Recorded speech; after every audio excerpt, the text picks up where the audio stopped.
Welcome back to our YouTube channel. আজিৰ ভিডিঅ'টোত আমি গুৱাহাটী হাইকোৰ্টৰ যি 367টা পোষ্টৰ কাৰণে জুনিয়ৰ এডমিনিষ্ট্ৰেটিভ এছিষ্টেণ্ট গ্ৰেড 3 কাৰণে যিকেইটা পোষ্ট আহিছে তাৰ বাবে প্ৰয়োজনীয় হোৱাকৈ আমি আমাৰ নৰ্থ ইষ্টৰ ৰিলেটেড কিছুমান প্ৰশ্ন লগতে আমাৰ যি হাইকোৰ্টৰ ৰিলেটেড আৰু ইণ্ডিয়ান পলিটি এই তিনিটা বিষয়ৰ আমি কেইটামান ইম্পৰ্টেণ্ট প্ৰশ্ন উত্তৰ ভিডিঅ'টো লৈ আহিছোঁ। আশা কৰোঁ আপোনালোকে ভিডিঅ'টো ভাল পাব। চ' আমি প্ৰথম প্ৰশ্নৰ ফালে আগবাঢ়োঁ। আমাৰ প্ৰথম প্ৰশ্নটো সুধিছে যে which of the following state is not included in the 6th schedule of Indian constitution, অৰ্থাৎ ভাৰতীয় সংবিধানৰ 6ষ্ঠ অনুসূচীত অন্তৰ্ভুক্ত নহয়, মানে কোনখন ৰাজ্য ইয়াৰ তলৰ অন্তৰ্ভুক্ত নহয় সেইটো সুধিছে। চ' মনত ৰাখিব ইয়াৰ শুদ্ধ উত্তৰ হ'ব মণিপুৰ।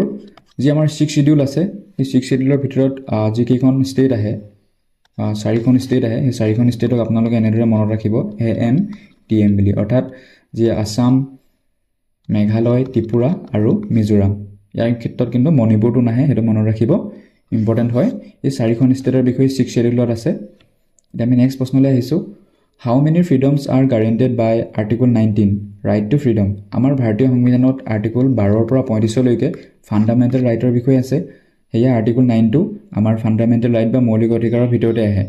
যি 19ৰ পৰা আমাৰ আৰ্টিকল 22 চাৰিটা আৰ্টিকলত আমাৰ স্বাধীনতাৰ বিষয়ে উল্লেখ আছে, ৰাইট টু ফ্ৰীডম।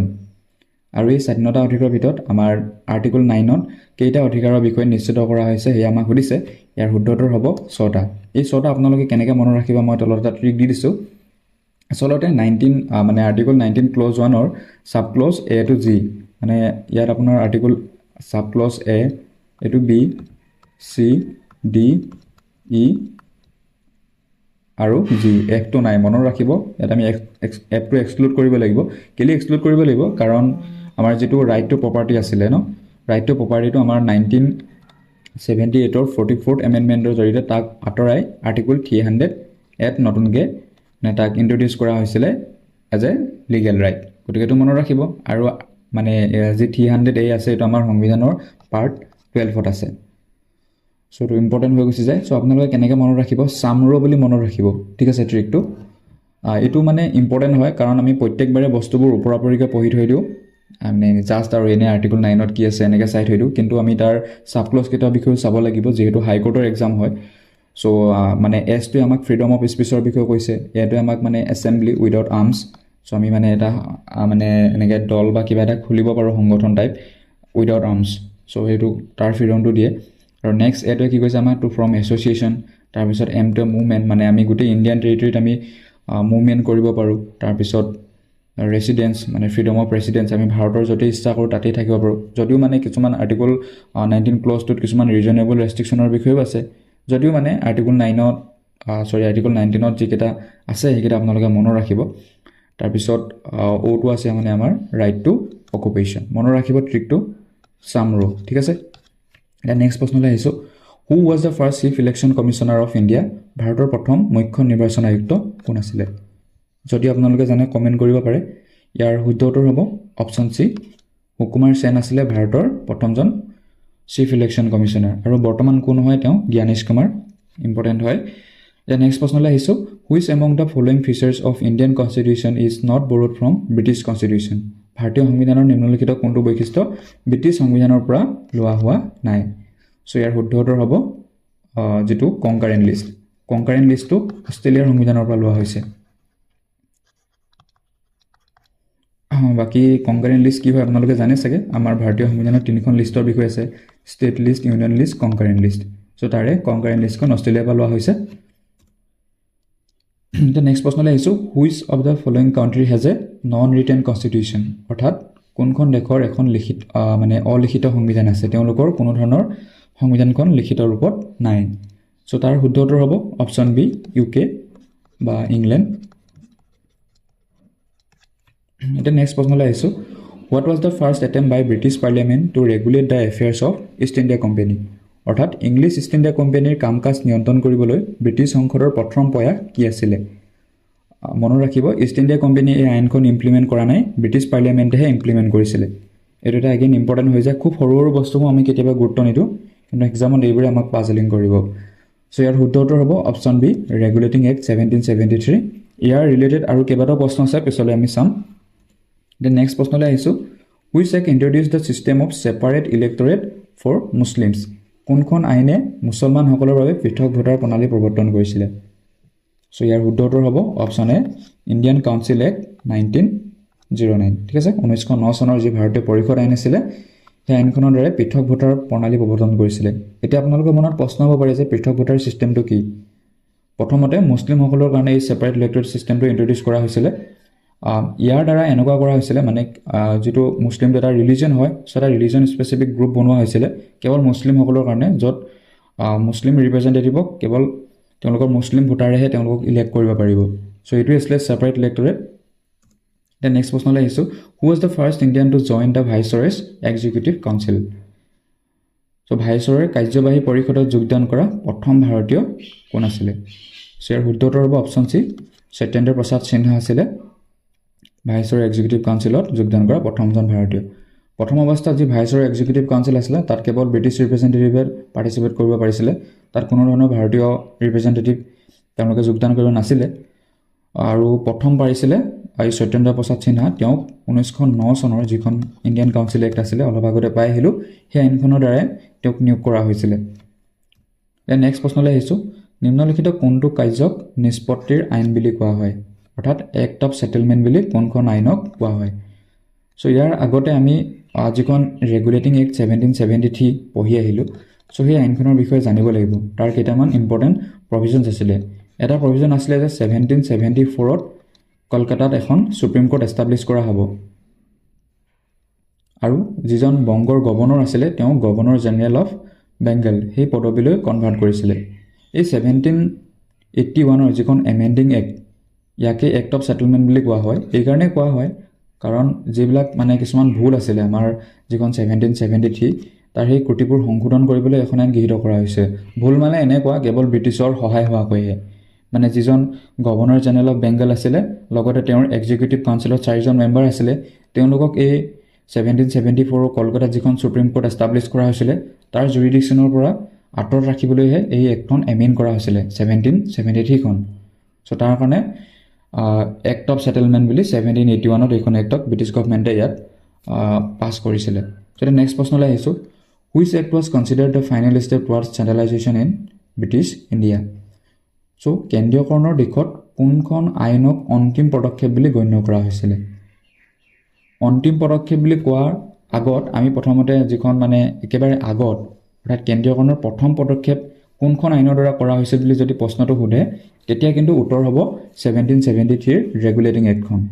কেলেই হ'ব? কাৰণ যিখন আমাৰ বম্বে আৰু মাদ্ৰাছ এই দুখন প্ৰভিন্স আছিলে তাত গভৰ্ণৰ আছিলে, কিয়নো 1773 কেৱল বংগৰ গভৰ্ণৰগৰাকীকে গভৰ্ণৰ জেনেৰেল অফ বেংগললৈ কনভাৰ্ট কৰা হৈছিলে।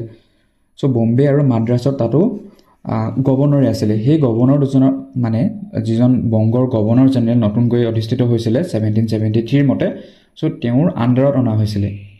সেইটো কাৰণে মানে সেই আইনখনক 1773 আইনখনক কেন্দ্ৰীয়কৰণৰ দিশত ব্ৰিটিছে ভাৰতত প্ৰথম পদক্ষেপ বুলি 1773 কোৱা হয়। এতিয়া ফাইনেল ষ্টেপত কি হ'ব চাবা, বম্বে আৰু মাদ্ৰাছত যিটো আইন প্ৰণয়ন কৰা যিটো ক্ষমতা বা পাৱাৰ, যিটো লেজিছলেটিভ পাৱাৰ, সেয়াও কিন্তু 1883 চাৰ্টাৰ আইনৰ দ্বাৰা মানে ভাৰতৰ তেতিয়াতো গভৰ্ণৰ জেনেৰেল অফ ইণ্ডিয়া হ'ল, সেই গভৰ্ণৰ জেনেৰেল অফ ইণ্ডিয়াৰ হাতলৈ মানে তেওঁলোকৰ আইন প্ৰণয়ন কৰা গোটেই পাৱাৰটো লৈ আনিলে। চ' সেয়েহে মানে এই আইনখনক অন্তিম পদক্ষেপ বুলি কোৱা হয় কেন্দ্ৰীয়কৰণৰ দিশত। অন্তিম পদক্ষেপ বুলি এইকাৰণে কোৱা হয় তাৰপিছত মানে পুনৰ ডিচেণ্ট্ৰেলাইজেশ্যন ষ্টাৰ্ট হৈ গুচি যায়। চ' ইয়াৰ শুদ্ধ উত্তৰ কি হ'ব গম পালে? 1833 চনৰ চাৰ্টাৰ এক্ট। এই চাৰ্টাৰ এক্টখনৰ দ্বাৰা আৰু এটা কাম কৰা হৈছিলে, যিজন আমি অলৰেডি পাই আহিলোঁ যে গভৰ্ণৰ জেনেৰেল অফ বেংগল আছিলে, এই বেংগলটোক মানে গভৰ্ণৰ জেনেৰেল অফ ইণ্ডিয়ালৈ চেঞ্জ কৰা হৈছিলে। মনত ৰাখিব, ইম্পৰ্টেণ্ট হয়। এতিয়া নেক্সট প্ৰশ্নলৈ আহিছোঁ, which of the following was the first governor general of Bengal? Governor general of Bengal কেতিয়া কনভাৰ্ট কৰা হৈছিলে? 1773, আৰু তেওঁ কোন আছিলে? ৱাৰেন হেষ্টিংছ, প্ৰথমজন গভৰ্ণৰ জেনেৰেল। যদি প্ৰথমজন গভৰ্ণৰ বুলি সোধে তেতিয়া ৰবাৰ্ট ক্লাইভ হ'ব। এতিয়া নেক্সট প্ৰশ্নলৈ আহিছোঁ, ইয়াত সুধিছে first governor general of India কোন হ'ব? তেওঁ উইলিয়াম বেণ্টিক। ইম্পৰ্টেণ্ট হয়। Which of the following was the first viceroy of India? নিম্নলিখিত কোনজন ভাৰতৰ প্ৰথম ভাইচৰয় আছিলে? ভাইচৰয় অৰ্থাৎ গভৰ্ণৰ জেনেৰেল অফ ইণ্ডিয়াৰ পৰা মানে গভৰ্ণৰ যিজন ভাইচৰয়লৈ সেই পষ্টটো কেতিয়া কনভাৰ্ট কৰা হৈছিলে? 1858 চনত। তেওঁ আছিলে লৰ্ড কেনিং, প্ৰথমজন viceroy. In which constitutional amendment act empowers the establishment of a common high court for 2 or more states? অৰ্থাৎ কোনটো সংবিধান সংশোধনী আইনত 2খন বা ততোধিক ৰাজ্যৰ বাবে এক উমৈহতীয়া উচ্চ ন্যায়ালয় স্থাপনৰ ক্ষমতা প্ৰদান কৰে। প্ৰথম অৱস্থাত কি হৈছিলে, ভাৰতৰ যিকেইখন ৰাজ্য আছিলে প্ৰত্যেককেইখনৰ কাৰণে এখনকৈ নিৰ্দিষ্ট উচ্চ ন্যায়ালয় আছিলে। পিছত সংবিধানত এটা সংশোধনী কৰা হ'ল, যাৰ দ্বাৰা এখন হাইকোৰ্টে 2খন বা তাতকৈ বেছি ৰাজ্যৰ বাবেও হাইকোৰ্ট হিচাপে তেওঁলোকে জুডিচিয়াৰীত থাকিব পাৰে বা তেওঁলোকে সেই ন্যায়সমূহ প্ৰদান কৰিব পাৰে 2খনতকৈ অধিক ৰাজ্যৰ বাবে। চ' সেয়া যিটো আমাৰ ভাৰতীয় সংবিধানৰ 7th এমেণ্ডমেণ্ট আছিলে, সেয়া 1956ত হৈছিলে, তেতিয়া এইটো ইণ্ট্ৰডিউচ কৰা হৈছিলে। পিছৰ প্ৰশ্নটো চালে ভালদৰে বুজি পাব। ইয়াৰ পিছত আমি আৰু এটা প্ৰশ্ন লৈছোঁ। So' which of the following acts made the first attempt to associate Indians with law making process? নিম্নলিখিত কোনটো কাৰ্যই ভাৰতীয়সকলক আইন প্ৰণয়ন প্ৰক্ৰিয়াৰ সৈতে সংযুক্ত কৰাৰ প্ৰথম প্ৰয়াস কৰিছিলে? মনত ৰাখিব, খুবেই ইম্পৰ্টেণ্ট প্ৰশ্ন। ল মেকিং প্ৰচেছত প্ৰথমতে কেৱল ব্ৰিটিছেহে আইন বনাব পাৰিছিলে।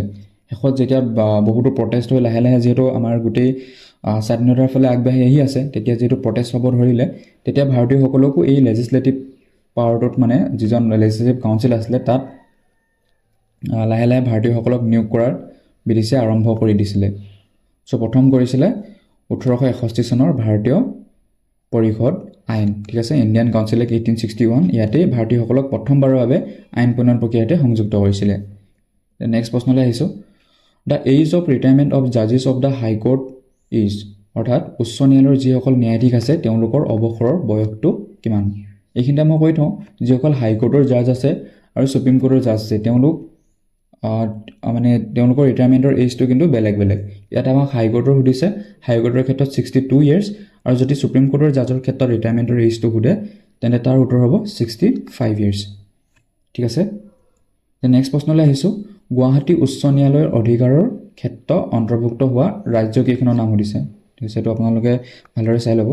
জুৰিডিকশ্যন অফ গুৱাহাটী হাইকোৰ্ট ইনক্লুডছ, আমি অলপ আগতে পঢ়ি আহিলোঁ যি 7th এমেণ্ডমেণ্ট 1956 আছিলে, তাত মোৰ দেন 2 ষ্টেটৰ কাৰণে এখন হাইকোৰ্ট হোৱাটোৱে মানে এইটো এমেণ্ড কৰা হৈছিলে। চ' এতিয়া আমাক প্ৰশ্নটো সুধিছে যে গুৱাহাটী হাইকোৰ্টৰ ক্ষেত্ৰত কিমানখন ৰাজ্য আছে বা তলৰ কোনকেইখন ৰাজ্য আছে? চ' ইয়াৰ শুদ্ধ উত্তৰ হ'ব নাগালেণ্ডো আছে, অৰুণাচল প্ৰদেশ আৰু আছাম, আৰু এখন ষ্টেট আছে মই আপোনালোকক কৈ আছোঁ। চ' ইয়াৰ শুদ্ধ উত্তৰ হ'ব অল অফ দ্য এবভ। চ' ইয়াৰ কাৰণে আপোনালোকে এটা ট্ৰিক মনত ৰাখিব, ANAM, অৰ্থাৎ এটোৱে আছাম, এনটোৱে নাগালেণ্ড, এটোৱে অৰুণাচল প্ৰদেশ আৰু এনটোৱে মিজোৰাম, ঠিক আছে। চাব পাৰে নাগালেণ্ড, অৰুণাচল প্ৰদেশ, মিজোৰাম আৰু অসমৰ বাবে উমৈহতীয়া উচ্চ ন্যায়ালয় হিচাপে গুৱাহাটী হাইকোৰ্টে কাম কৰে। ইয়াত কিন্তু মেঘালয় নাই। আগৰ এটা ট্ৰিক দিছিলোঁ 6th Schedule ক্ষেত্ৰত, সেইটোৰ লগত আপোনালোকে কনফিউজ নহ'ব, আপোনালোকে ৱালত চিপকাই ল'ব পাৰে তাৰ কাৰণে। তেতিয়া নেক্সট প্ৰশ্নলৈ আহিছোঁ। How many high courts are there in India? ভাৰতত কিমানখন উচ্চ ন্যায়ালয় আছে? হাইকোৰ্টৰ এক্সাম, গতিকে হাইকোৰ্টৰ প্ৰশ্ন মই অলপ বেছিকৈ লৈছোঁ। চ' ইয়াৰ শুদ্ধ উত্তৰ হ'ব 25খন আছে বৰ্তমান আমাৰ ইণ্ডিয়াত। লগতে আপোনালোকৰ অন্তিমখনৰ কথাও কেতিয়াবা পৰীক্ষাত সুধি দিব পাৰে। ঠিক আছে, 25তম উচ্চ ন্যায়ালয়খনো কি হ'ব?